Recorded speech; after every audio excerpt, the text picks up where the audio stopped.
హైదరాబాద్ నగరంలో ఉదయం నుంచి పలు ప్రాంతాల్లో ఎడతెరిపి లేకుండా వర్షం కురుస్తుంది. వర్షం కారణంగా లోతట్టు ప్రాంతాలు జలమయమయ్యాయి. ప్రధాన రహదారులపై వర్షం నీరు నిలవడంతో ట్రాఫిక్ జామ్ కావడంతో వాహనదారులు ఇబ్బందులు పడ్డారు. సిటీలో వర్షాలపై మరింత సమాచారం అనిల్ అందిస్తారు.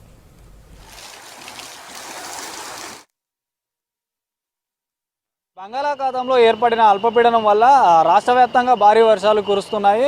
ఈరోజు అంటే ఉదయం మనకి ఈరోజు సాయంత్రానికి రెడ్ అలర్ట్ కూడా 7 జిల్లాలకు హైదరాబాద్ వాతావరణ శాఖ రెడ్ అలర్ట్ ప్రకటించింది. సో నగరం వ్యాప్తంగా కూడా ఈరోజు ఉదయం నుండి అంటే ఈరోజు తెల్లవారుజాము నుండి కూడా ముసురుతో కూడినటువంటి వర్షం కురుస్తుంది. ఉదయం 3 గంటలకు 15 నిమిషాల పాటు భారీ వర్షం కురిసినా కూడా ఉదయం నుంచి అంటే తెల్లవారుజాము నుంచి కూడా ముసురు వాన కురుస్తుంది. మనం ప్రజెంట్ ఖైరతాబాద్ సర్కిల్లో ఉన్నాము. ఇక్కడ చూడొచ్చు అంటే నగరంలో కురిసిన కొద్దిపాటి వర్షానికే రోడ్లన్నీ జలమయమై ట్రాఫిక్ అంతరాయం ఏర్పడినటువంటి పరిస్థితి. సో ఈ ట్రాఫిక్ను కూడా ఎప్పటికప్పుడు పోలీసులు జిహెచ్ఎంసీ అధికారుల సమన్వయంతో వాటర్ లాగింగ్స్ని క్లియర్ చేస్తూ ట్రాఫిక్ను కూడా ఎప్పటికప్పుడు క్లియర్ చేస్తున్నారు. ప్రజెంట్ మనం చూడొచ్చు ఈరోజు వీకెండ్ అయినా కూడా కొద్దిపాటి అంటే వీకెండ్ కావడంతో కొంతమంది ఆఫీసులు ఉండవు కాబట్టి బయటికి టూరిస్ట్ ప్రాంతాలకు వెళ్ళేవారు ఉంటారు కాబట్టి ఈ బయటికి రావడం వల్ల ఈ ట్రాఫిక్ ఏర్పడిందని చెప్పొచ్చు. అయినా కూడా ఎక్కడికక్కడ ట్రాఫిక్ పోలీసులు వెంబడే ట్రాఫిక్ కూడా క్లియర్ చేస్తున్నారు. ఇక ఈరోజు మరియు రేపు ఎల్లుండి 3 రోజులు కూడా భారీ నుంచి అత్యంత భారీ వర్షాలు కురిసే అవకాశం ఉన్నందున అత్యవసరం అయితేనే తప్ప ప్రజలు కూడా ఎవరు బయటికి రావద్దంటూ కూడా హైదరాబాద్ వాతావరణ శాఖ అధికారులు హెచ్చరికలు జారీ చేశారు. సో ప్రస్తుతం బంగాళాఖాతంలో ఉన్న ఈ వాయుగుండం ఇంకా కొనసాగుతుంది.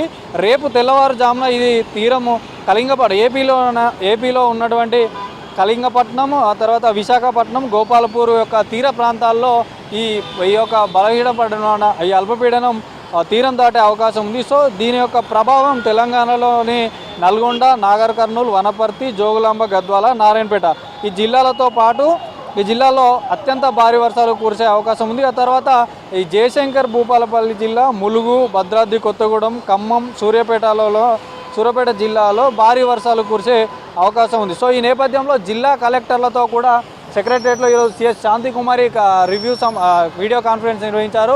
కంట్రోల్ రూమ్స్ కూడా ఏర్పాటు చేశాడు. గోదావరి పరివాహక ప్రాంత ప్రజలు కూడా అప్రమత్తంగా ఉండాలి, చేపల వేటకు ఎక్కడికి వెళ్ళొద్దని కూడా ఆదేశాలు జారీ చేశారు. ఇటు మరోవైపు ఎల్లుండి అంటే సోమవారం విద్యా సంస్థలకు కూడా హైదరాబాద్ కలెక్టర్ సెలవు ప్రకటించారు. ఎందుకంటే భారీ వర్షాలు ఉన్న నేపథ్యంలో ఇటు స్కూల్కు వెళ్ళేటప్పుడు కానీ వచ్చేటప్పుడు కానీ స్కూళ్ళలో ఈ వర్షం అంటే ఎక్కువగా క్లౌడ్ బరెస్ట్ అయ్యే అవకాశం ఉన్నందున ముందస్తు జాగ్రత్తగా హైదరాబాద్ విద్యా సంస్థలకు కూడా సెలవు ప్రకటించినట్టు హైదరాబాద్ కలెక్టర్ మనకు ఇంతకు ముందే తెలిపారు. సో ప్రస్తుతం మనకు నగరంలో కనుక చూసినట్టయితే ముసురుతో కూడినటువంటి వర్షం కురుస్తుంది. రాగల 2-3 గంటల్లో భారీ వర్షం ఉన్న నేపథ్యంలో అధికారులు మాత్రం అప్రమత్తమయ్యారు. ఇటు జిహెచ్ఎంసీ అధికారులు, డిఆర్ఎఫ్ అధికారులు, ట్రాఫిక్ పోలీసులతో పాటు ఎప్పటికప్పుడు అలర్ట్గా ఉండాలంటూ కూడా ఉన్నతాధికారులకు కూడా ఆదేశాలు చేశారు. అటు డీజీపీ కూడా జిల్లా ఎస్పీలతో పాటు జిల్లాలో ఉన్న పోలీస్ కమిషనర్లతో పాటు అందరి అధికారులను కూడా ఎప్పటికప్పుడు అలర్ట్గా ఉండాలి, కింది స్థాయి పోలీసు అధికారులు కూడా అందరూ అలర్ట్గా ఉండాలి అంటూ కూడా ఇటు రెవెన్యూ కానీ పోలీసు కానీ అందరూ అధికార యంత్రాంగం మొత్తం ఈ భారీ వర్షాలు ఈ 3 రోజుల పాటు అందరూ అలర్ట్గా ఉండాలంటూ కూడా అధికారులు హెచ్చరికలు జారీ చేశారు. సో ఇటు దక్షిణ మధ్య రైల్వే కూడా పలు హెల్ప్ లైన్ నెంబర్లు కూడా ఏర్పాటు చేసింది.